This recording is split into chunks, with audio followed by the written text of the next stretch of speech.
नमामि शमीशाननिर्वाणरूपं विभुं व्यापकं ब्रह्मवेदस्वरूपं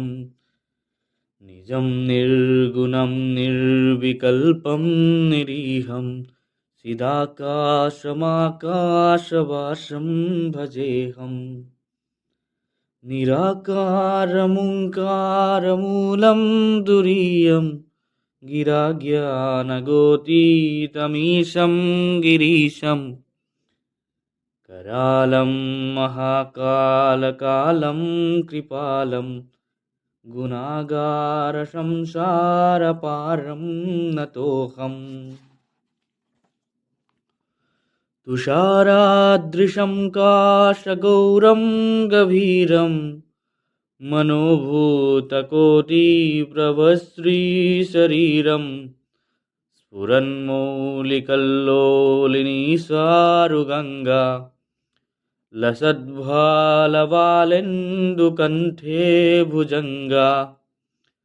सलत्कुण्डलं भ्रूसुनेत्रं विशालं प्रसन्नाननं नीलकण्ठं दयालं मृगाधीशशर्मावरं मुन्दमालं प्रियं शङ्करं सर्वनाथं भजामि प्रसन्दं प्रकिस्तं प्रगल्भं परेशम् अखण्डं अजं भानुकोटिप्रकाशं त्रयाशूलनिर्मूलनं शूलपाणिं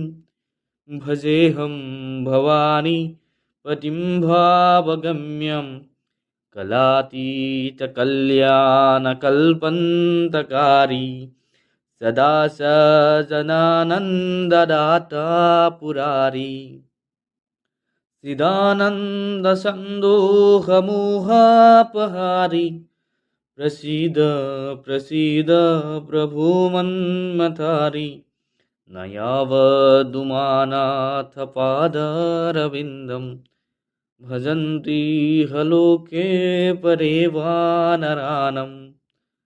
न तावत् सुखं शान्तिसन्तापनाशम् प्रसीद प्रभो सर्वभूतादिवासम्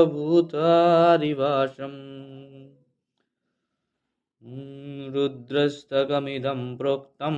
विप्रेणाहरतोषये ये पतन्ति नरा वक्ता तेषां शम्भो प्रसीदति।